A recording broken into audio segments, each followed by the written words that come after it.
Welcome to Kumiori, presented by your host, Renee Aite. Kumiori simply means arise, shine in Hebrew.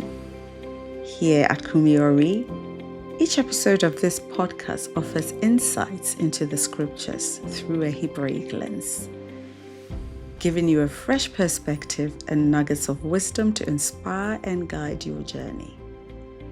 If you are ready to dive in, be sure to subscribe and leave me a comment.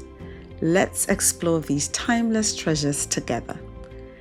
It's my heartfelt prayer that these insights will be a blessing to you, bringing you joy and helping you grow in your faith.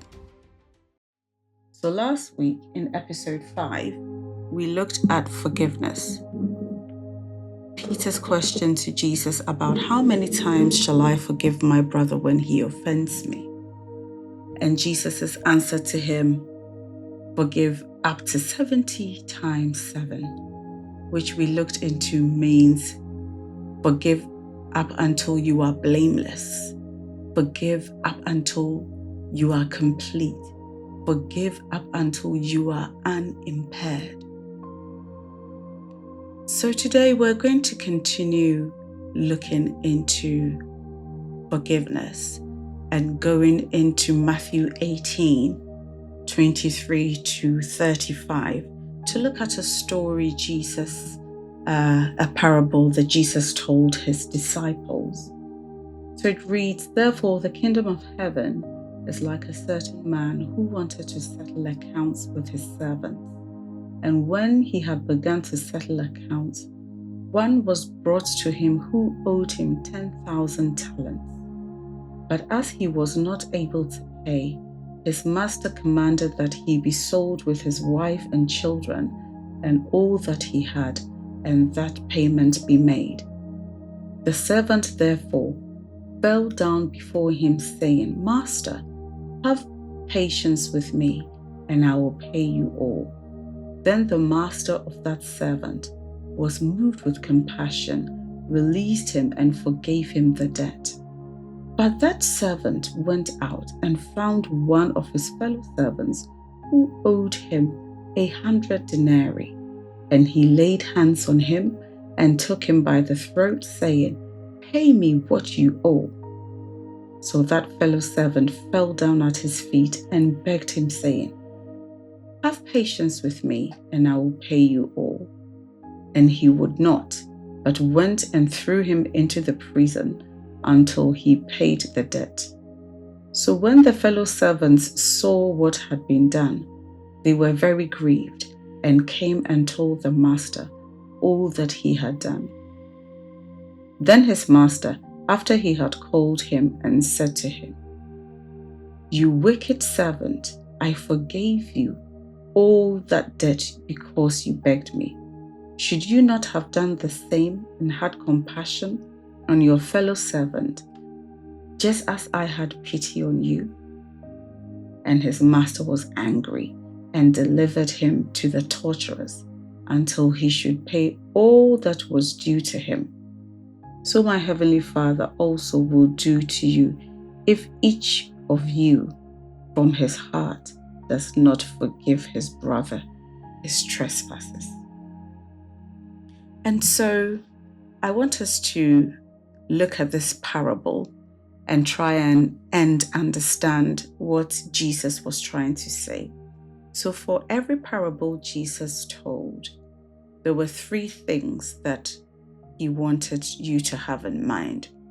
The first thing is that the parable is designed to unveil the mysteries of the kingdom. The parable is the blueprint of what that aspect of kingdom life should be like, what is going to be the rules or the way we go about that particular aspect of kingdom life. Then also there is always a shocking element to Jesus's parable. There is the hyperbole, which draws you in to make you interested to stay and listen to the story that Jesus was telling. And then there is also the fact that you have to make a decision. After you have heard the parable, you cannot be neutral. You would have to take a side. You cannot sit on the fence. You would have to make a decision which side you're going to be on. So we're going to look at these three things in this story today to understand the hyperbole, the shocking element in this story that I've just read to you from Matthew 18, and what Jesus is forcing us, the decision that Jesus is forcing us to make. Okay, so this parable is in relation to offense. Whilst we interact with humans, whilst we interact with other people, there will come a time when you are offended. But when you are offended, how are you going to behave? And this is why Jesus is telling this story.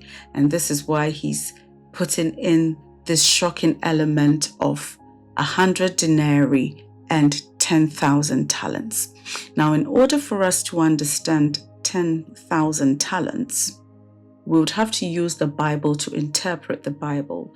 So in John chapter 6, from 5 to 7, this is John's account of the feeding of the 5,000. This is from the Amplified version of the Bible, John 6, 5 to 7. Jesus looked up and saw that a large crowd was coming towards him. And he said to Philip, "Where will we buy bread for these people to eat?" But he said this to test Philip, because he knew what he was about to do. Philip answered, now this is our clue, 200 denarii, 200 days' wages worth of bread is not enough for each one to receive a little piece. And so from here we can deduce that a day's wage was 1 denarius. So in order for us to understand the 10,000 talents, we have to look at how many days are in a year. In a year, we have 365 days. So in order to work that out, we need to work out the average weekly wage. So the people Jesus told this parable to would have 1 day off in a week for Sabbath. So it means that they could work for just 6 days a week. So the average weekly wage is just 6 denarii. So if we have 52 weeks in a year, if we multiply 6 by 52, we would get 312 denarii, which means that the yearly wage is 312 denarii.